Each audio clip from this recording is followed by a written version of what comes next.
I don't think they're actually that different. I don't think you should go in with the assumption that women managers are all that much different than men. What you have to focus on is that if you're seeing a quality that you attribute to men in a woman, you can't judge her for that. And there's some really nasty words that I won't use that I've actually been called because I've actually used them many times. I have too, probably. I know you have. I've heard them come out of your mouth. Exactly. Caught out. But in some ways, you have to own that and change your mentality, because women and men don't necessarily manage differently. But they manage to their own personality. And there are women that are aggressive, assertive. There are also men that are much quieter and have a much more deferential attitude. Doesn't make them women and men, it makes them themselves. But we as a society look and say, the man is strong and he's aggressive and assertive and that's all really good, and as soon as a woman does that, that is not very feminine. And so it behooves us to stop and say, wait a second, this is a manager speaking, not a woman manager, a man manager, a whatever. It's just your manager. I would say it might be a cultural thing. So sports is different from the rest of the world. I often say when I said I use those words. So I've had no difficulty. I mean, I had a fantastic education, was raised in a dignified household, but I feel that I can't really function in a civilized, conversation anymore. So I think some of it is like in football, which is different from baseball. So in football, yeah, they yell at you all the time. And like baseball managers tend to be different. But I think the sports culture, it tends to be different than, say, the financial culture, and traders probably talk a lot like Traders are a lot more like the football team. a lot like ball players. So I think it's more cultural, and where you don't have a lot of women, say, in that culture, then the women might manage somewhat differently. We found that, again, that messy middle ends up managing people and has never been trained to manage people. Yeah, oh my gosh.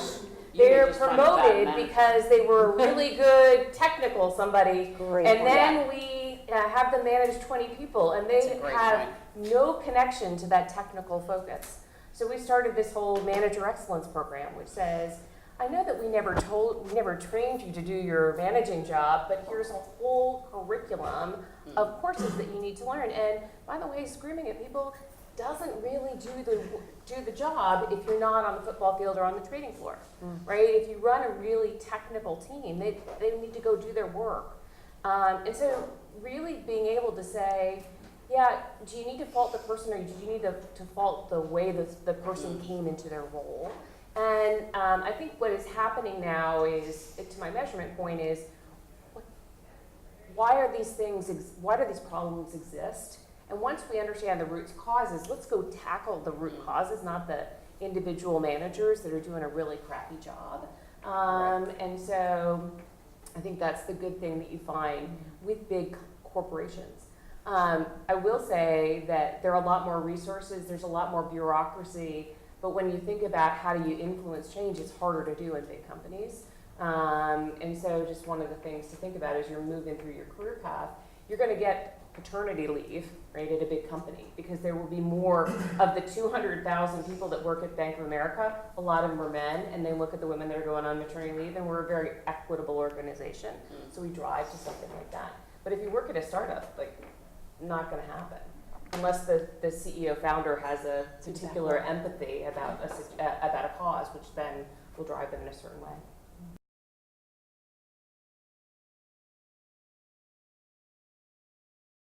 That part of the world views Columbia and everybody in this room as, an elite, and an educational elite, and out of touch with what's going on. So how do we communicate or be a part of a solution that clearly we are, I guess, out of touch with?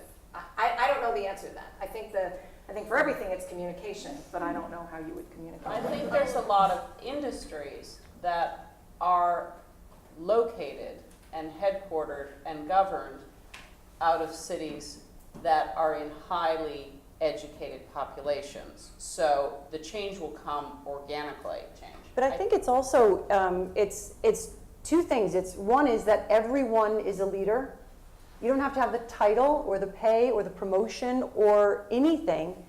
Be a leader in your own space. And the second thing is, if you keep that in mind, and development, visibility, and promotion. Visibility could be as simple as the example of you're making sure that you have that conversation and that you speak up for yourself or you speak up for someone else that's in the room. It's women and men. And it goes both ways. There might be a man in the room who is constantly speaking too quietly or doing something. It's not just for or against one gender. It's about being a leader in what you do every day.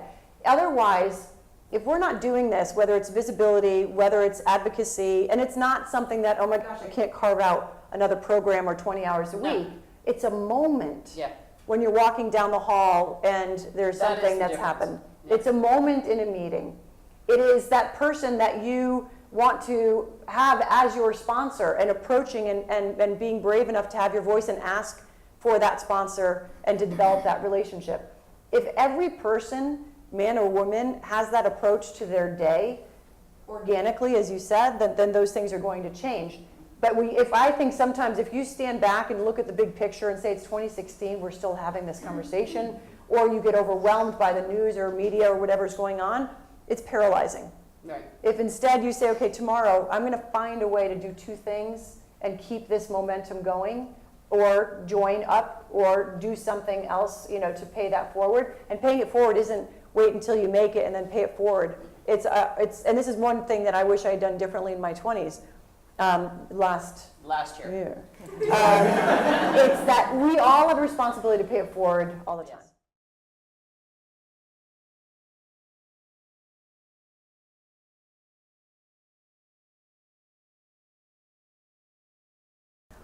I would say, well, I did have some experience in Japan. I went there fairly frequently when I represented players. I still, this is something if you are going to contact somebody and the name is JEAN and you're not quite sure if it's male or female, and I get a lot of emails primarily from Ivy League schools and Ivy League MBA programs. Dear Mr. Afterman, I followed your career with interest. Those, delete. But I think that in Japan there is a real, it's very different from the United States. We do have like-minded people in this room and outside of this room, and so the gender disparity is not as great. I know when I walked into a meeting in Japan, there was usually this, whereas American men tend to be more subtle. And I think that younger men are I think the new generation of younger men are more fluid in terms of gender, and even in Japan, maybe a little bit, I don't know, maybe not, a little bit. So I think that also it's a generational issue. I noticed that the young men in my department are a lot more fluid than the older men. And I think it's because of the way they were raised, and they're being raised by mothers and fathers who are more aware. So I think there's also a generational change. I would find, though, that because I was a working mother, right, and when I got done with work, I just wanted to go home, right? I didn't really want to go have a drink with the people I spent all day with anyway. And so I found it to be more of a cultural thing, right? Because a lot of my colleagues were, but I those are my two priorities: work and my family. Mm-hmm. And so I do think because I made the choices to not go out with and join the boys club or join the club, that it did disadvantage me to some extent, right? And I wasn't going to spend my weekend playing golf because I was going to the grocery store, right? So there were but there were choices that I made, and maybe it slowed my path down.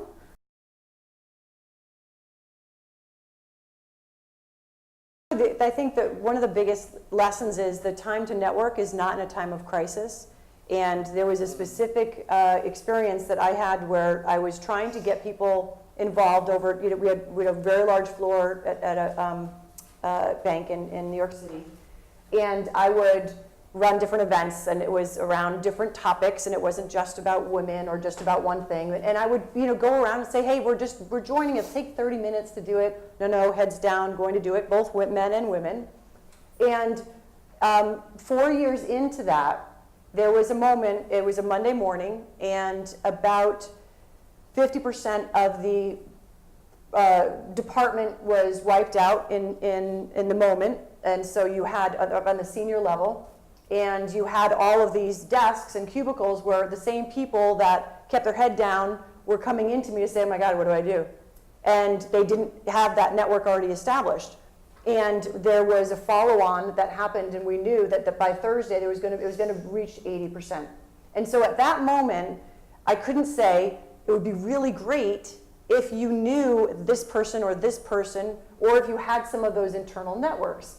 It was a good lesson, but what I found myself was I was advocating on their behalf to say, you've got to know Joe, and he's done this and he's done some other things, and it was a bit of a scramble. But the time to network is definitely not in a time of crisis, and it's always the prepare for what you may need someday. But there's also different ways to network. It doesn't have to be, and for me it was, I would balance out, one night a week was my night to do the networking thing, and then otherwise it would be, let's grab lunch, or let's meet for the coffee if it was someone that did something differently. So you kind of be creative to have that network and still be engaged and involved. And it doesn't have to be one thing or another, but the message is keeping your head down and doing a great job and doing your work is not enough. No. Ever. But the other thing is, don't be someone you're not. Because if I was going to sit here with Jean and try to have a really in-depth conversation about baseball statistics, she's going to call me out in like 2.5 seconds. So I'm not very good at math, though. and I can ask you for the best of them. Yep. And that's very true. Networks actually have to come somewhat naturally. You have to do it, and you have to work at it.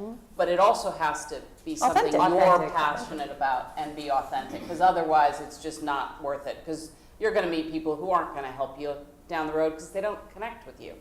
You need to meet people and interact with people who share common interests and share common goals. And I think that over your career also, you will find people that are at that point. You need those people. So when you're young and single and want to go out after work, and your work colleagues do become your really good friends, that's really important. Have some really good friends. When you are a young parent or newly married, you need somebody who really understands that you really haven't slept in the last 9 months and you're really, really tired, but you still have to give it your all at work. So having another person who's at that point in their life. Sometimes when you are needing to leave a panel, for example, because you've got middle school parents' evening, you find your friend that's going to share the car with you and get to Connecticut to go to parents' evening because you're at the same place. That's what's really important, because you need to have people you can talk to who really, really get what you're going through. And you know what I think is important along those lines is to know what your personal brand is and make sure that you can articulate that in a short amount of time. And it amazes me that people will say, well, I've got to create my personal brand, it's on my list. You have one. The power comes in knowing what that is. Because how are you seen? How are you seen by your colleagues that are in the room here? How is that different from how you want to be seen? And by asking a few very trusted, direct people, you find out what that is. So that when you are networking, you have to first have that awareness. Right. And Well, you have to be seen. That's the other thing. I mean, I think that my experience has sort of been that as women, the older we get, we become more and more invisible in society. When you're young women, really everybody looks at you, and then as you get older, I really think you become invisible. That's why I'm so loud all the time. I mean, seriously, because otherwise my voice would not be heard. So So I think you have to figure out how it is to make your voice heard. I mean, some people are more quiet in the way. We're lucky that we have the internet, so you actually can have a presence and a voice if you're not somebody that can be loud in a room. So there are ways that you need to be seen and need to be heard, and there are different ways other than my way to do it. But I think you're absolutely right. You have to be seen and heard if you really want to make your mark. And the advice I give to both men and women that work for me is find your voice. And you can practice in so many different venues. But it allows you to amplify because you feel comfortable and confident in who you are. I found business school, and I suppose law school the same way, you have great opportunities to practice.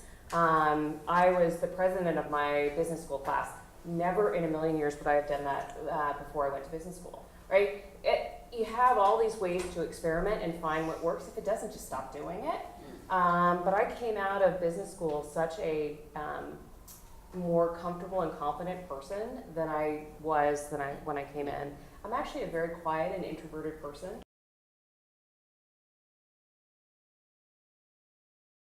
So we did touch on it a little bit, and I think some of the recent press around legal matters on compensation in financial institutions has brought it to light. And I think we're starting with transparency in the managing levels, right? So historically, one manager didn't know what the other manager's teams were making. And so you could have two trading desks that were sitting right next to each other, and they could have vastly different compensation levels. And so we are working at looking at it across different populations and creating transparency for managers to be able to understand how their team is benchmarked across other teams. It will be a challenge because culturally we don't provide raw data to employees, and we don't encourage people to talk about private matters like compensation because there are a myriad of different factors that result in that ultimate number. We say it's how the bank perform, how did your team perform, and then how did you perform. And there are variations, and so I do think we are making progress, but it's coming from a kind of somewhat dark and somewhat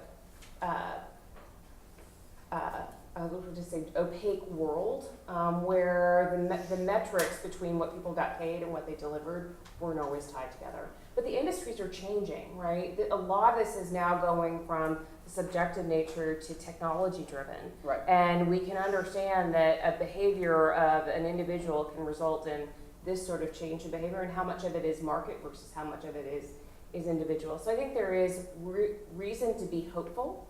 I think it will just take a while to sort itself out.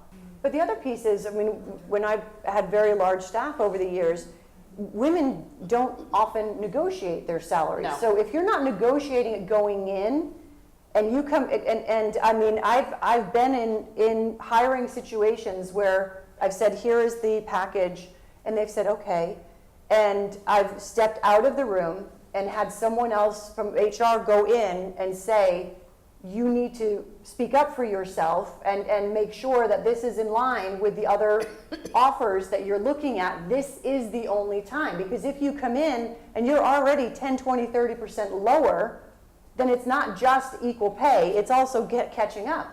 Because men are typically better at negotiating, and they will also say, I can do that job, kind of similar to my Liz Claiborne Sox story, before they're actually qualified to do so. The more senior you get is because there are very differentiating factors, because there are people that achieve much greater results. There are people that are team players. There are people that have promoted the culture of the firm better than others, and they get rewarded for that. And those things are very, very hard to quantify.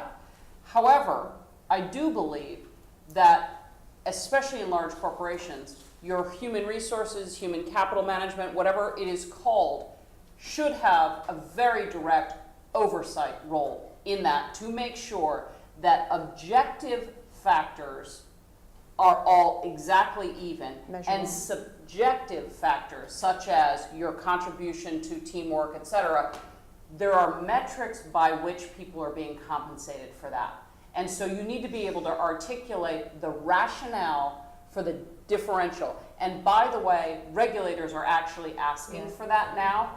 Now, some of it is very difficult because, by the way, we want our employees to participate in efforts to promote diversity, in efforts that support their local community, in efforts, and those are very difficult to quantify. But we should be able to pay somebody a bit more because they do that, because they're a better citizen. So the transparency for the entry level has created homogeneity of, it's a high compensation, both in base and bonus, but the variability is very minimal. Right. It's only as you move up the funnel that the range starts widening, which is what we said earlier. I don't know if you were here. And to Jennifer's point, we are going back and auditing before compensation is paid for any variability that we see as being aberrational, either in a team and in an individual, and managers are asked to justify, to Jennifer's point, right, whether it was quantitative or qualitative for any changes. So there is a lot of progress. I want to manage everyone's expectation that this is, hundreds and thousands and millions of people that you're dealing with, and there is laser focus on trying to make it better, but that's not something that is going to happen overnight. And yeah, you could make it all transparent to everyone. I'm just not, I'm not sure that that's the solution, because it isn't necessarily a quadratic equation that you could reverse engineer and then feel comfortable about. I think you should have I've never worked in finance, and I've never worked in But a you've large negotiated corporation. huge Well, see, that's the thing. So you go in, personally, players' contracts. yeah, personally, I think nobody should earn, $200 million. I think that's just obscene. But there's a market but I do think I would hope that in the business sector that that you do have an expectation of what the entry level salary range is. When you achieve a certain goal in a company, then there's a range there, so that you would have some expectation and know if you are actually being treated differently than others, gender or otherwise.